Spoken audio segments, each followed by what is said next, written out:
प्रारंभ करते हैं। आवाज आ रही है सभी को जी? हाथ जोड़ ले वे। नमो अरहंताणं नमो सिद्धानं नमो आयरियाणं नमो वज्रायानं नमो लोये सवसाहुनं मोक्षमार्गस्य नेतारं भेतारं कर्म भूभृतां ज्ञातारं विश्वतत्त्वानां वन्दे तद्गुणलब्धये। अरिहंत सिद्धाचार्य पाठक साधु है परमेष्टिपण सब आत्मा की अवस्थाएं आत्मा ही है शरण आत्म के अहित विषय कषाय इनमें मेरी परिणति न जाए मैं रहूं आप में आप लीन सो करूं होई जो निज अधीन। ओम नमः सिद्धेभ्य। सभी को सादर जय जिनेन्द्र। सुखी है सभी? एक बार सब एक दूसरे को देखना, कैसे हैं आप सब? हंसते हुए सब कह रहे हैं एक दूसरे को कि हम कैसे हैं? दुखी है। हंसते हुए कह रहे हैं कि क्या है? दुखी है। कैसे है हम? जब तक संसार में है तब तक दुखी ही है। बस जब थोड़ा कम दुखी होते हैं तो लगता है सुख मिल गया। जिस परिस्थिति में कभी ऐसा लगे आज तो कम दुख है तो उस परिस्थिति में समझ लेते हैं अब तो हम सुखी हो गए। जैसे कभी थोड़े टाइम के लिए स्वर्ग में गया तो वहां बाकी गति को देखे तो थोड़ा कम दुखी था। वहां पिटाई नहीं हो रही थी, वहां रोग नहीं था, वहां कुछ शारीरिक पीड़ा नहीं थी। तो कैसा लगा? मैं तो सुखी हो गया। परंतु मानसिक पीड़ा के कारण अथवा कहे एक मुख्य कारण संसार में था, इसलिए मैं कैसा हूं? दुखी ही हूं। अब दुख है, चाहिए क्या? दोबारा, दुख है पर चाहिए क्या? हमारे सारे काम कैसे होते हैं? सुख के लिए होते हैं। जे त्रिभुवन में जीव अनंत सुख चावे दुख ते भयवंत। दुख से सब डरते हैं, चाहिए क्या सबको? सुख चाहिए। कितना अच्छा तर्क दिया। कौन सा काल चल रहा है? क्या नाम है इस काल का? दुखमा। क्या काल है? क्या नाम है इस काल का? ढूंढ क्या रहे हैं? कैसे मिलेगा? नहीं मिलेगा। तो वास्तव में सुख कहां? जहां पे आकुलता नहीं हो। और ऐसा आकुलता रहित सुख केवल मोक्ष और मोक्ष मार्ग में है। आत्म को हित है सुख सो सुख आकुलता बिन कहिए आकुलता शिव माही न ताते शिव मग लाग्यो चाहिए। आत्मा का सुख मोक्ष में है और जैसी मेरी मंजिल है मेरा रास्ता भी होगा। फिर रास्ता भी कठिन नहीं है, रास्ते में भी दुख नहीं है, रास्ते में भी सुख ही है। अब देखिए, टोडरमल जी से पूछा कि भाई साहब सुख कैसे मिले, तो उन्होंने कितनी जगह कहा कि सिर्फ और सिर्फ उपाय क्या है? सम्यक दर्शन ज्ञान चरित्र। और हम सबको क्रम भी पता है इसका। सबसे पहले उसके बाद जितना भी ज्ञान है जितना भी आचरण है सब कैसा हो जाएगा, ऑटोमेटिकली सम्यक तो हो जाएगा। तो टारगेट किसको बनाए सबसे पहले हम, ये कौन से गुण की पर्याय है, हम टारगेट किसको बनाए रखे हैं, क्या सुधार रहे हैं अपना चारित्र, ज्ञान बढ़ा रहे हैं। अरे ये दोनों तो अपने आप निर्मल हो जाएंगे। पहले जो मेन बॉस है ना, मेन, उसको अपने अंडर ले लो, श्रद्धा को सम्यक कर लो, फिर जितना ज्ञान है वो सारा कैसा हो जाएगा, सम्यक हो जाएगा। जितना चारित्र है वो भी यथा योग्य भूमिका अनुसार सम्यकपना शुद्धपना हो जाएगा। कर क्या रहे हैं, उल्टी स्टार्ट। पहले चारित्र सुधारेंगे, सुबह जल्दी उठेंगे, चारित्र में काम करेंगे, धीरे धीरे अपना ज्ञान बढ़ाएंगे, फिर श्रद्धा हो जाएगी।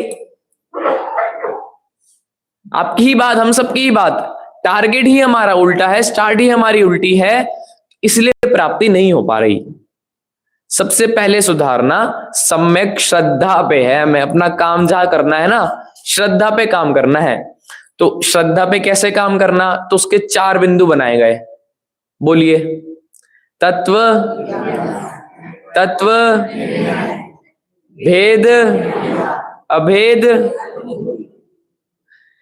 तत्व ज्ञान, शास्त्राभ्यास, सुनना, सुनाना, पढ़ना, पढ़ाना, वाचना करना, शास्त्राभ्यास। कैसा शास्त्राभ्यास, कितना दुर्लभ ये शास्त्राभ्यास। पहले ज्ञान करो, और ज्ञान के बाद यहां खत्म नहीं किया, विचार करो, विचार करो, तब जाके एक निर्णय पे आओ। हमें कोई अपना लौकिक फैसला भी लेना है, यदि कोई लौकिक निर्णय भी लेना है ना, तो हम महीनों महीनों लगा देते हैं विचार में, महीनों महीनों तक विकल्प आते हैं कि क्या किया जाए। यदि घर बदलना है, शिफ्ट होना है, तो कितने महीने लग जाते हैं, इधर से उधर घर देखते हैं, फिर सोचते हैं ये लोकेशन सही है या ये सही है। अब उसने तो 10 घर दिखा दिए, किसमें जाना, कहाँ किचन अच्छी है, कहाँ बेड अच्छा है, कब जाना, सारा विचार करने में 3-3, 4-4, 6-6 महीने लगा देते हैं।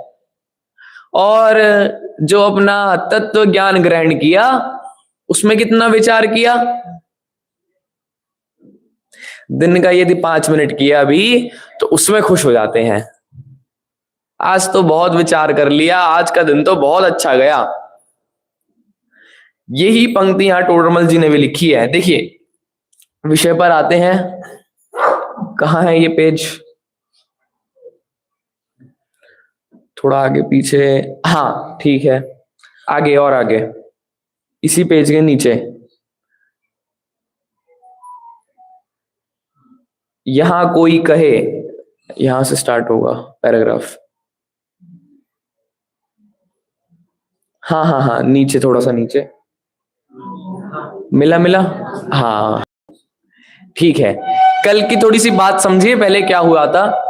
कल बात आई कि क्या करना, परीक्षा करना, टेस्ट ले लेना, कि जिसकी आप बात सुन रहे हैं ना, उसकी पहले परीक्षा कर लो कि वो आदमी सही है, वो शास्त्र सही है, वो देव सही है कि नहीं है। सबसे पहले जो बोल रहे हैं ना व्यक्ति, उसकी परीक्षा कर लो। जो आप तत्व ले रहे हो ना, तत्व, उनकी परीक्षा कर लो, क्योंकि संसार में बहुत तरह के तत्व को कहने वाले लोग हैं। वो 21 तत्व भी बताएंगे, वो 100 तत्व भी बताएंगे, वो 1 तत्व भी बताएंगे, और 7 तत्व भी बताने वाले हैं।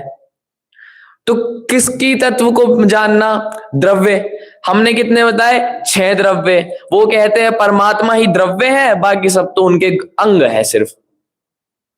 जगत में ऐसे उपदेश देने वाले बहुत है, परंतु किसकी बात मानना, पहले परीक्षा कर लेना। फिर इससे हम आए थे समंत भद्राचार्य पे। साधु होते हुए, दीक्षा लेते हुए, जब वो भावलिंगी थे, तब उन्होंने लिखी परीक्षा। किसकी परीक्षा की, भगवान की परीक्षा। साधु, दीक्षित, भावलिंगी, फिर भी क्या कर रहे हैं? परीक्षा। या तो परीक्षा करने थी तो दीक्षा से पहले कर लेते।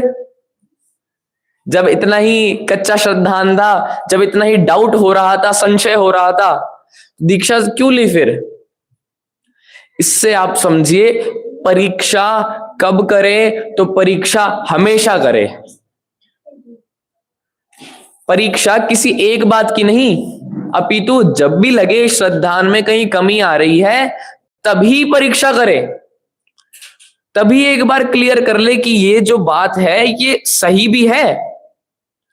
क्योंकि बाहर मार्केट में बहुत चीजें चल रही है, तो पहले ट्राई करो, फिर अपने आप जान लो। वो एक ऐड आता है, कौन सा? पहले इस्तेमाल करे। ठीक है, मैं तो दूसरा कह रहा था। ये भी ठीक है, घटित हो गया कि मेलोडी खाओ खुद जान जाओ। पहले खुद परीक्षा कर लो, फिर उसके बाद जैसा आप कहेंगे वैसी बात मानी जाएगी। तो यहां अब अंत में हम आए थे कि परीक्षा का उत्तर क्या आना चाहिए, कि पीछे देख लो ये उत्तर आना चाहिए, जैसा जिनदेव ने कहा वो उत्तर आना चाहिए। अब ये तो थोड़ी वो नहीं होगी, मैंने कहा तो यही आना चाहिए, फिर परीक्षा किस बात की करें? ऐसी मान लेते हैं आप कह रहे हैं तो यही आना चाहिए। आपने मुझे कुछ कहा, आप सब बड़े हैं मुझसे, आपने मुझे कुछ कहा और अब मेरे मन में चल रहा है ये बात सही है या गलत है, और फिर ये भी जबरदस्ती कर रहे हैं कि यही बात सही है, तो परीक्षा क्यों करें? तो यहां यही प्रश्न उठाया गया। यहां कोई कहे कि जिनदेव यदि अन्यथावादी नहीं है, यदि जिनदेव गलत नहीं है, तो जैसा उनका उपदेश है वैसा ही श्रद्धान कर ले, परीक्षा किस लिए? आप सबको पता है ना जिनदेव सही है। आप सब यहां इसलिए बैठे हैं ना कहीं कि जिनदेव, जिन शास्त्र और जिन गुरु सही है। जी पक्का आपके मन में कुछ ना कुछ यही बात है ना कि ये लोग सही है, फिर अब परीक्षा क्यों करें? हम तो बैठ गए ना यहाँ पे, हमें तो हो गया ना श्रद्धान। तो उत्तर देखो अब क्या कह रहे हैं, समाधान। परीक्षा किए बिना यह तो मानना हो सकता है कि जिनदेव ने ऐसा कहा सो सत्य है। जिनदेव ऐसा कह रहे हैं तो ठीक है, सत्य है, परंतु टोडरमल जी का परंतु उनका भाव अपने को भाषित नहीं होगा। उनकी बात ऐसी है, आपने मान ली सो सत्य तो हो सकता है, परंतु आपको भाव भाषित हुआ कि नहीं हुआ? आपको ये बात पक्की दृढ़ श्रद्धा हुई कि नहीं हुई?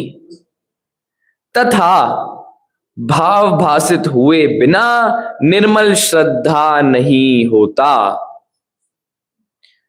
क्योंकि जिसकी किसी के वचन ही से प्रतीति की जाए, उसकी अन्य के वचन से अन्यथा भी प्रतीति हो जाए।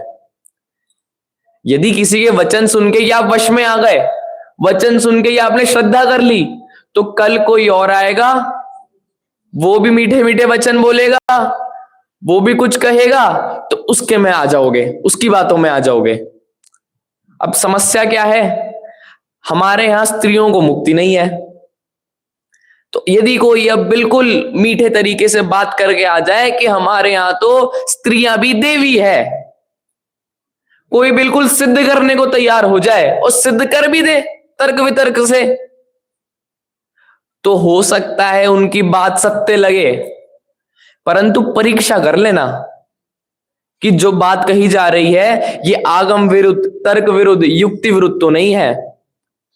क्योंकि यदि सिर्फ वचनों की बात है ना, तो वचन तो हर कोई कहता है, वचनों में तो मार्केटिंग करने वाले तो हर कोई है।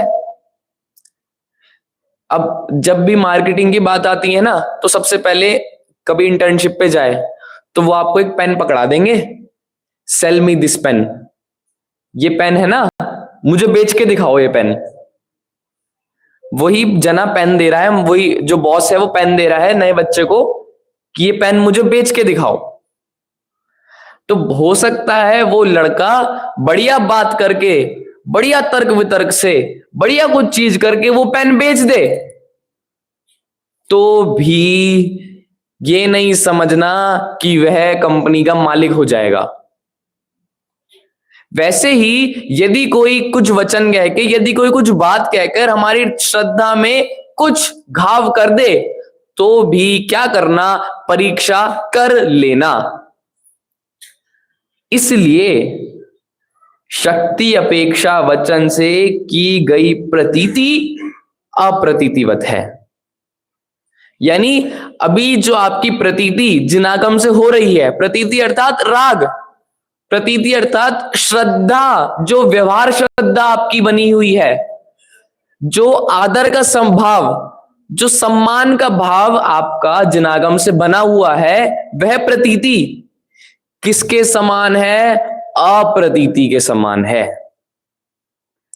कोई बेस ही नहीं है, कोई दृढ़ता नहीं है।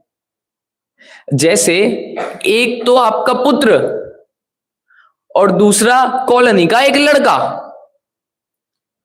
दोनों ही आपका सम्मान करते हैं। हो सकता है पुत्र कभी कभी नाराज हो जाए, पुत्र कभी कभी वचनों में कुछ गलत भी कह दे, और वो सोसाइटी का बच्चा, वो तो हमेशा अच्छा ही कहता है, हमेशा अच्छा ही बन के रहता है, और माता पिता तो कह भी देते हैं अपने बच्चे को उसके जैसा बन। अब बताओ आपके लिए श्रद्धा किसकी पक्की होगी, उस पुत्र की या वो लड़के की? वास्तव में जो श्रद्धा है वो किसकी पक्की है? उस पुत्र की पक्की है कि ये मेरे हितकारी माता पिता है। जो वो लड़का है ना, उसको ये पता है ये प्रतीति तो करते हैं, राग तो करते हैं, मुझे पसंद तो करते हैं, पर प्रॉपर्टी का मालिक नहीं बनाएंगे। वैसी ही ये प्रतीति अप्रतीति के समान है, इसका कुछ आधार ही नहीं है। जब तक क्या ना हो, परीक्षा ना हो। अब देखिए और क्या कह रहे हैं, तथा जिसका भाव भासित हुआ हो उसे अनेक प्रकार से भी अन्यथा नहीं मानता। देखिए परीक्षा से क्या हुआ, भाव भाषण हुआ, और जिसका भाव भाषण हुआ, फिर तो आप हजारों तर्क दो, लाखों युक्तियां दो, फिर भी वो जन उसको गलत नहीं मानेगा। मैं मान ही नहीं सकता मेरी माता मेरे लिए कभी गलत करेगी, मैं मान ही नहीं सकता मेरे पिता कभी मेरे खिलाफ ऐसा कुछ कर देंगे, इतना षड्यंत्र रच देंगे। यदि परीक्षा पूर्वक ऐसा भाव वासन किसी को है, तो आप तो हजारों लाखों युक्तियां दो, कोई उसको गलत साबित नहीं कर पाएगा। इसलिए भाव भाषित होने पर जो प्रतीति होती है वह ही सच्ची प्रतीति है। आपको विषय कनेक्ट हो रहा है क्या? क्या चल रहा है, क्या बात कह रहे हैं? क्या करो, सबसे पहले प्रतीति परीक्षा कर लो कि हित है भी यहां पे या नहीं है। पहले घूम आओ चारों तरफ। जगत के देव सब देखे, कोई रागी कोई द्वेषी, किसी के हाथ आयुध है, किसी को नार भाती है। क्या कह रहे हैं? जगत के देव देख लिए, सब देख के आ गया, किसी के हाथ में कुछ, किसी के हाथ में कुछ, किसी को नार भा रही है, नारी भा रही है, कोई कुछ करने वाला है, परंतु तिहारे ध्यान की मूरत अजब ही छवि दिखा रही है। आपको दो चीज समझ आई, एक इन्होंने कुदेव बताए, एक इन्होंने सुदेव बताए। इन्होंने सारे कुदेव देख लिए, सारे सब देख लिए, तब जाके परीक्षा करके इन्होंने भेद कर दिया, ये कुदेव है और ये सुदेव है।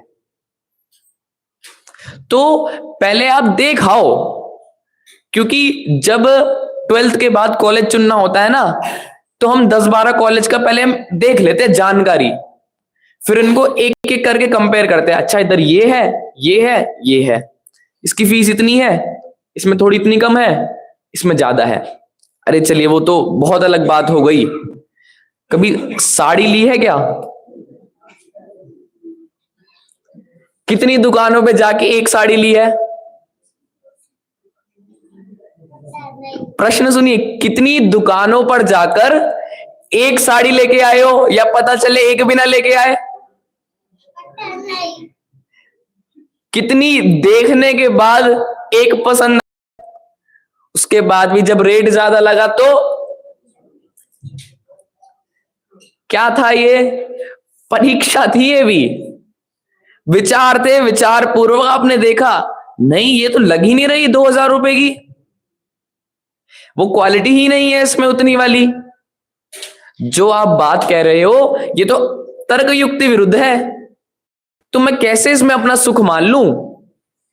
और जब कभी कम पैसों में ज्यादा क्वालिटी वाली मिल जाए तो पहनने में कितना मजा आता है उसको।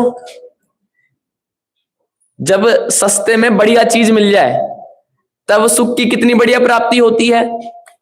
ये तर्क युक्ति इसी चीज की बात है। हो सकता है कभी ज्यादा विचार करने पर, ज्यादा निर्णय करने पर, ज्यादा परीक्षा करने पर प्राप्ति ना हो, और हो सकता है कभी कम विचार किया, अपनी शोध खोज की और प्राप्ति हो जाए, परंतु बिना किए तो नहीं ही होगी, ऐसी बात है। अब थोड़ा आगे कीजिए, फिर वह कहेगा, इस टाइप से स्टार्ट होगा, थोड़ा सा ही आगे है। हाँ, अब प्रश्न देखो क्या आया है। स्वयं परीक्षा ना की और जिन वचन ही से उपादेय को उपादेय जाने तथा हे को हे जाने, तो इसमें कैसा बुरा है? लॉजिकल क्वेश्चन है बिल्कुल। परीक्षा नहीं की, जिन वचन या कहे जिनवानी में जो क्या है उपादेय है उसको उपादेय जान लिया, हे को हे जान लिया, तो क्या दिक्कत है? क्या समस्या है इससे? मैथ्स की बुक के पीछे लिखा था ना आंसर, उसको मैंने उपादेय जान लिया, बाकी जो नहीं है उसको हे जान लिया, क्या दिक्कत है इसमें? तो देखो क्या समाधान दे रहे हैं, अर्थ का भाव भाषित हुए बिना वचन का अभिप्राय नहीं पहचाना जाता। ये तो कल उदाहरण देके बताया था कि वचनों में क्या है और भाव में क्या है, बहुत फर्क है। मम्मी ने रात में कहा इतनी जल्दी क्यों आ गया, और देखा था, वचनों में तो परमिशन मिल गई, पर भावों में कल तू घर से निकल के दिखा, भावों में ये था। तो जो भावों की बात है ना वो वचनों में नहीं आ सकती।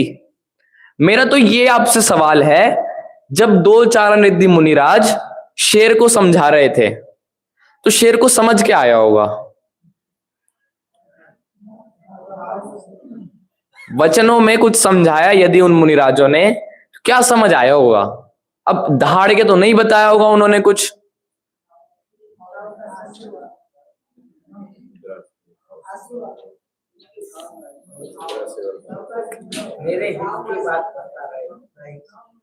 शेर क्या समझा होगा उनके शब्दों से?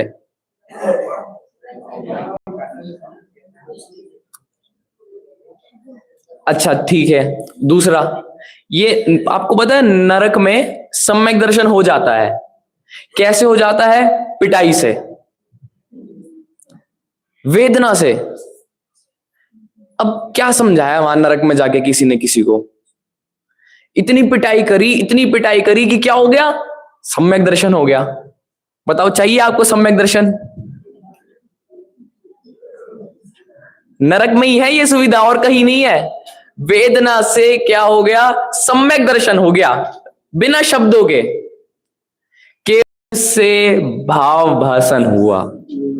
कोई पुरानी बात कहीं सुनी होगी शेर ने, नारकियों ने, तो अब जब वो समय आया तो क्या हो गया, उसका भाव भाषण हुआ। शब्दों का तो यहां कुछ खेल ही नहीं है, शब्द तो पुद्गल की पर्याय है।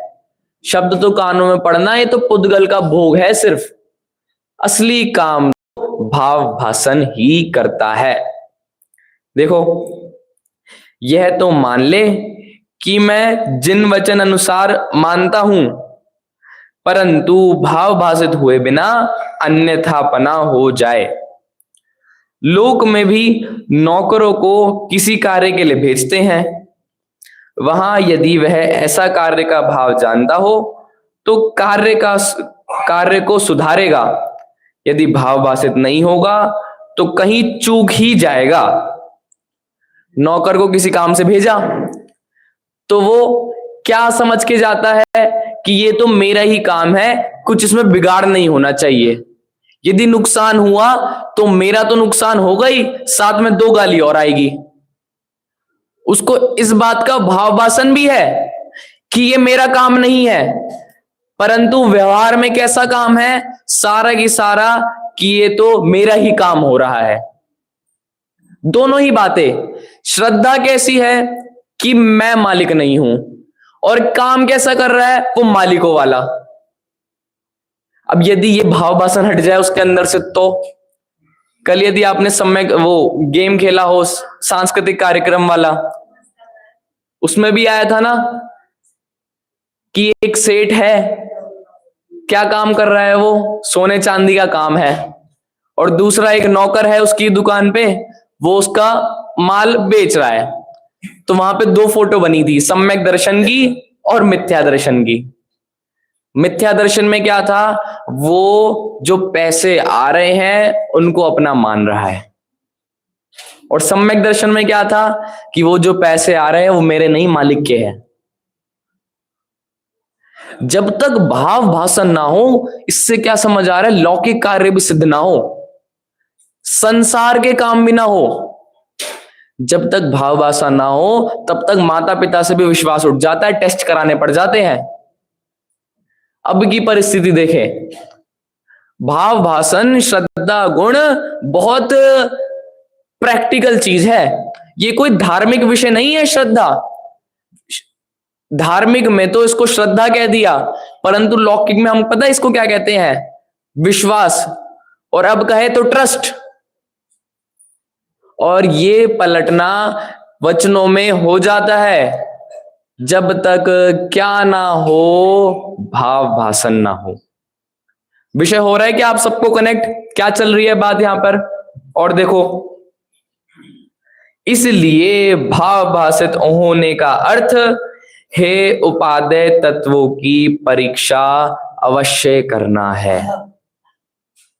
अब कल जो एक प्रश्न उठा था कि किस किस चीजों की करे, अग्नि एक इंद्रिय जीव है, प्रूफ कीजिए।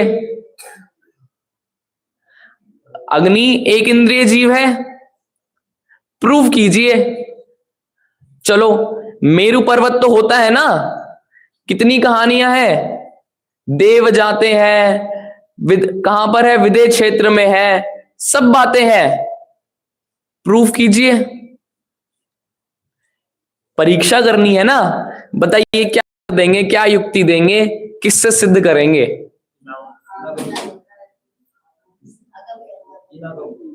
जिनागम, और पता नहीं आचार्यों ने कहा है आगम चक्षु, और युक्ति क्या लगाएं इसमें, क्या युक्ति लगाएंगे, युक्ति ही नहीं लग रही कुछ, क्योंकि प्रत्यक्ष नहीं है ना, समझ ही नहीं आ रहा। सूक्ष्मांतरित दूरार्था, सूक्ष्म पदार्थ, दूरवर्ती पदार्थ, काल से भेदित पदार्थ। अच्छा, क्या प्रूफ है आपके पास 24 तीर्थंकर होते हैं?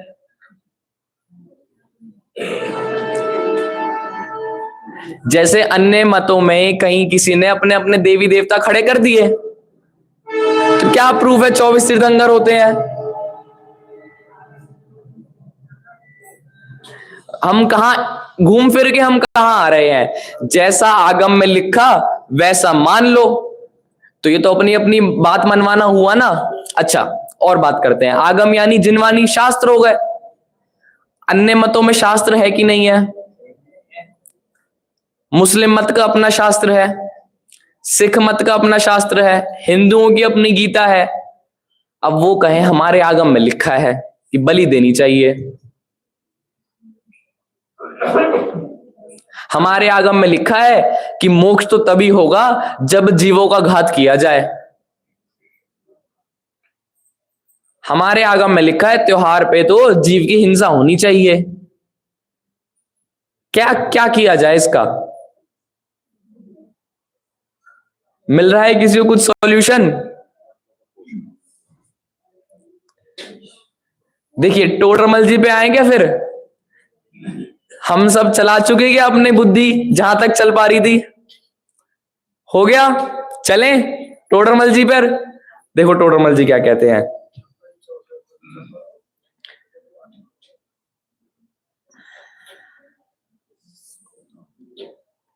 थोड़ा सा नीचे, इसको थोड़ा सा नीचे।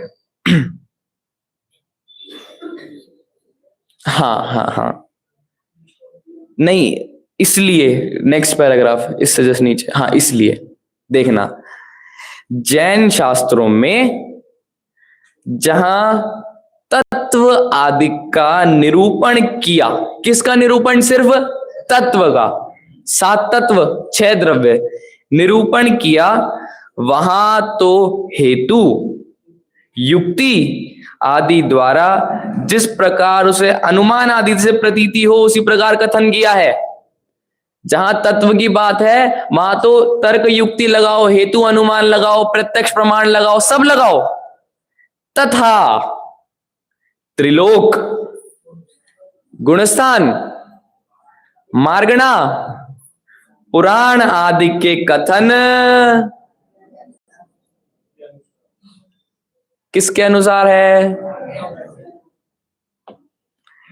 इसलिए हे उपादेय तत्वों की परीक्षा करना योग्य है। अभी भी इसमें कारण सही नहीं आया। अभी भी क्या बोला कि जिनागम में ऐसा है तो मान लो, आज्ञा मान लो। क्यों माने आज्ञा हम ऐसी किसी की?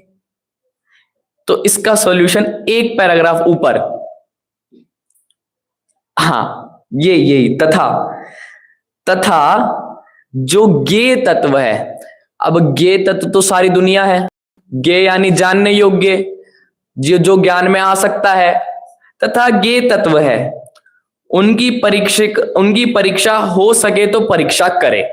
यदि सामर्थ्य हो तो परीक्षा करे, नहीं तो यह अनुमान करे कि जो हे उपादेय तत्व ही अन्यथा नहीं कहे तो ज्ञेय तत्व अन्यथा किस लिए कहेंगे? थोड़ी क्लिष्ट भाषा है टोडरमल जी की। इन्होंने क्या कहा? जो हे और उपादेय तत्व है, हे यानी छोड़ने वाले, उपादेय यानी ग्रहण करने वाले, ऐसे जो तत्व है यदि परीक्षा से वो सफल हो जाए तो जितने ज्ञेय तत्व है उनको भी सही मान लेना। आपको किसी कंपनी का साबुन पसंद आ गया तो उसका शैम्पू भी ले लेना। आपको किसी कंपनी का एक चीज पसंद आ गई, उस पर विश्वास हो गया, मतलब उसकी बाकी चीज भी सही है, ये कह रहे हैं।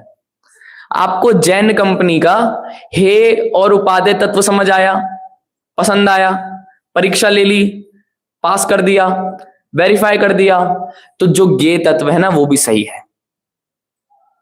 देखो उदाहरण, जैसे कोई प्रयोजन रूप कार्यों में भी झूठ नहीं बोलता तो वह अप्रयोजन झूठ क्यों बोलेगा? जो किसी काम की बात में, जो हिताहित की बात में झूठ नहीं बोलता, तो जो अप्रयोजन की बात है, जिसमें किसी का बुरा नहीं हो रहा, जिसमें किसी का भला नहीं हो रहा, तो उसमें क्यों झूठ बोलेगा? इसलिए ज्ञेय तत्व स्वरूप ज्ञेय तत्वों का स्वरूप परीक्षा द्वारा भी अथवा आज्ञा से जाने। देखिए, हे गे और उपादेय की बात है यहां पे। हे क्या है? छोड़ दो। गे क्या है? जान लो। उपादेय क्या है? ग्रहण कर लो। गे तो सर्व वस्तुएं हैं। जैसे ही केवल ज्ञान हुआ तो सारी वस्तुएं क्या बन गई? गे बन गई। हे और उपादेय क्या है? जो अपने आत्मा में जो कार्यक्रम हो रहा है ना, आश्रव बंध संवरण निर्जरा मोक्ष, वो हे और उपादेय है। उनमें ढूंढो हे और उपादेय क्या है। तो जो हे और उपादेय सही सिद्ध हो गए, सही बात हो गई, तो गे तत्व तो आज्ञा से मान लेना। अच्छा, किसी के मोक्ष मार्ग में आपको डाउट हो रहा है, किसी के मत में मोक्ष का निरूपण ही आपको समझ नहीं आ रहा। बौद्ध मत है, उनके अनुसार मोक्ष पता है क्या होता है? जब जीव से ज्ञान चला जाए और जीव शून्य हो जाए तो समझ लेना मोक्ष हो गया। क्या चला जाए जीव से? जो उसका प्राण था वही उससे ले लिया। जब वस्तु शून्य हो गई यानी खत्म हो गई, तब क्या हो गया? डाउट हो रहा है ना? कैसा अजीब सा मोक्ष है। जब इनके हे और उपादेय तत्वों में दिक्कत है तो इनकी बाकी बातें हम कैसे मान ले? जो इनकी महंगी वाली चीज, महंगे वाला प्रोडक्ट ही इनका इतना बेकार है, तो सस्ते वाले प्रोडक्ट क्यों खरीदूं मैं इनका? ऐसे हम नॉर्मल भी, लौकिक में भी सब चीज करते हैं। आईफोन लिया तो घड़ी भी कौन सी होगी? कानों के वो भी कौन से होंगे?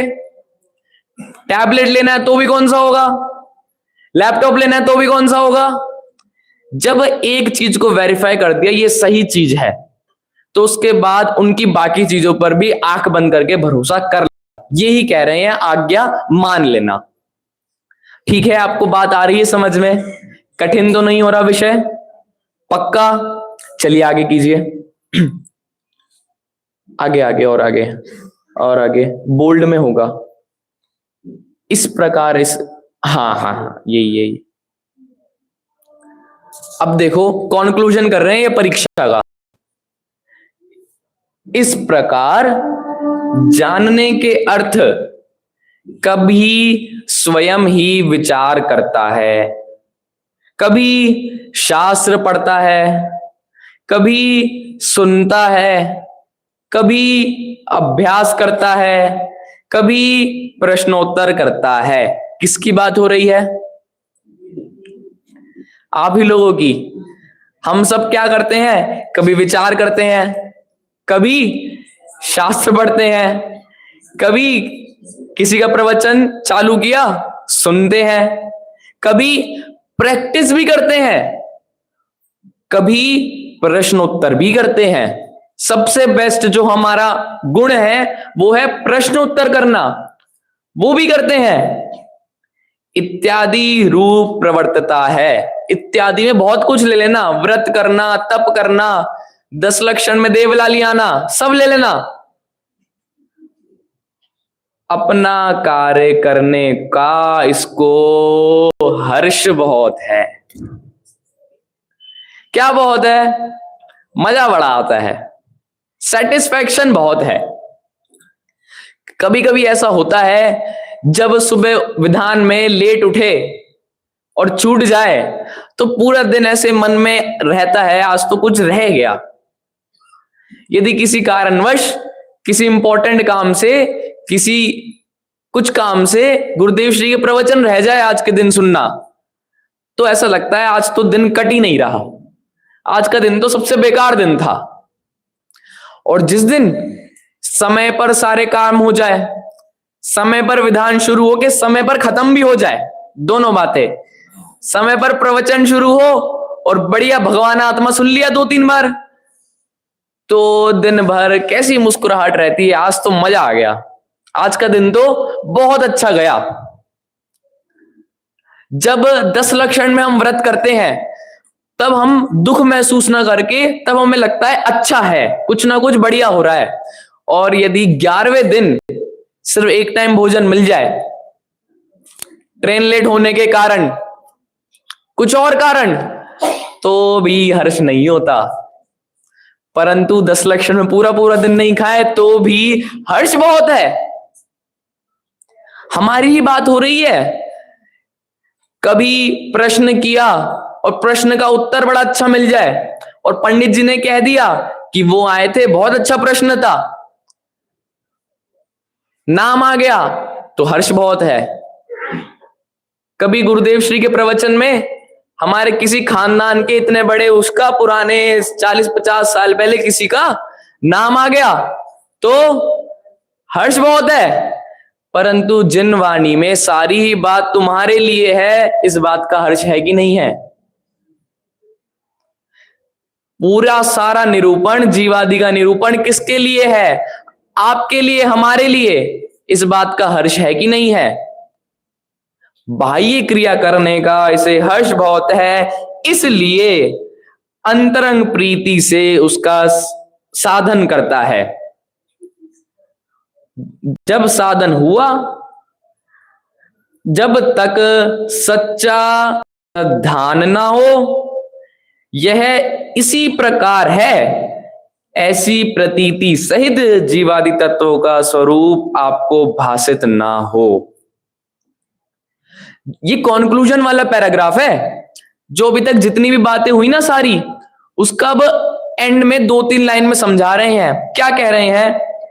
अपने कार्य करने का इसको होता है, इसलिए अंतरंग प्रीति से उसका साधन करता है। कैसे साधन करता है? इस प्रकार साधन करते हुए जब तक सच्चा श्रद्धान ना हो। किस प्रकार साधन? यहां तो इस लिखा है, इसमें लेना क्या? इसका अर्थ क्या है?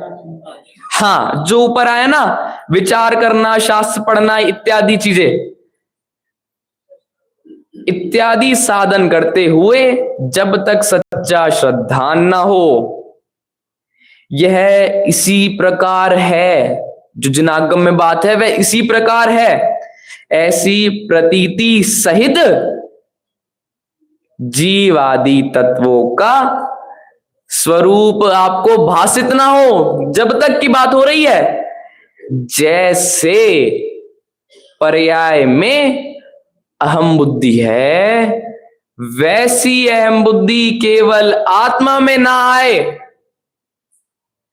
हित अहित रूप अपने भावों को ना पहचाने, तब तक सम्यक्त के सन्मुख,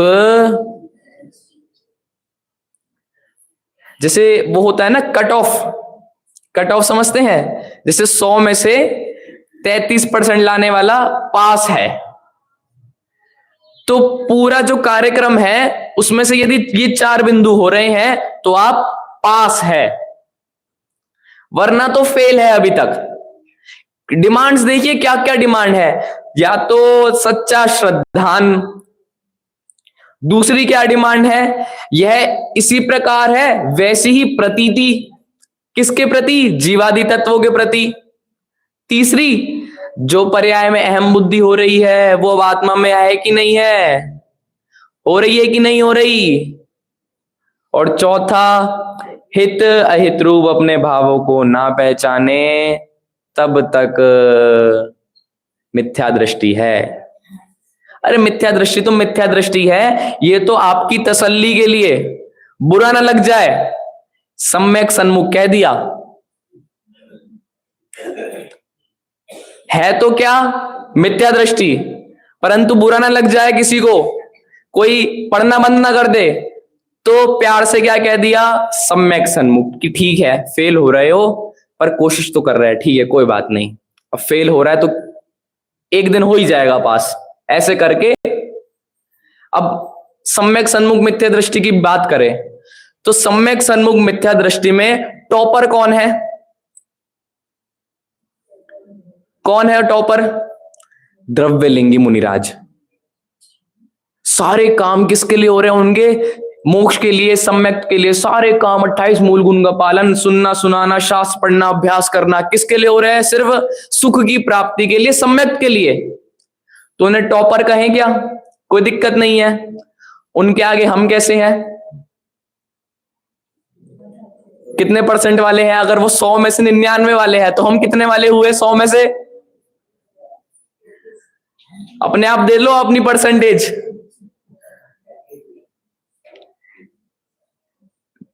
वो भी क्या है? मिथ्या दृष्टि है। बस भाव अच्छे हैं, लक्ष्य सम्यक्त वाला है। देखो उदास हो गए सब।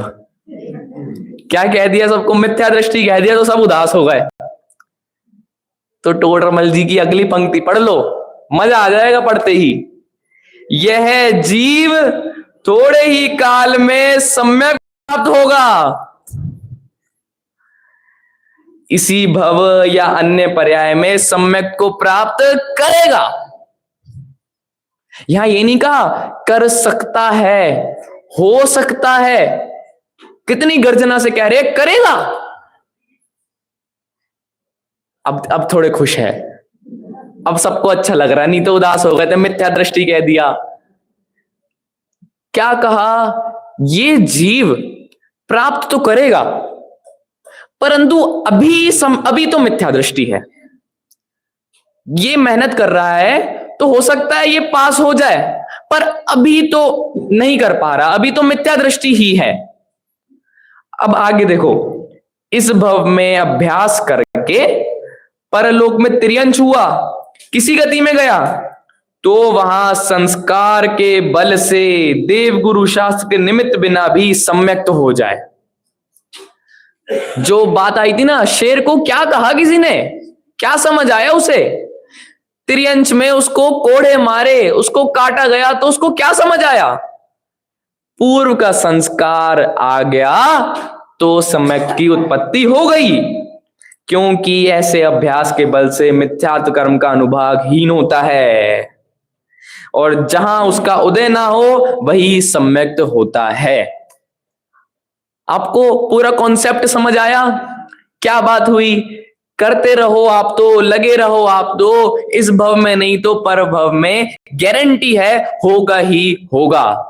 और एक श्लोक है बहुत बढ़िया कि विनय से धारण किया हुआ है अल्प ज्ञान भी विनय से धारण किया तो वो बाद में केवल ज्ञान को खींच कर लेकर आएगा। मुख्यतः बस रुकना नहीं, आलस नहीं करना, अपने काम का मुझे हर्ष बहुत है, अथवा इस रूप से तत्व विचार की महिमा है। तत्व ज्ञान, तत्व विचार हो रहा है, परंतु कल से हमें किसकी बात करनी है? भेद विज्ञान। तो उसके लिए बने रहे नेक्स्ट एपिसोड तक।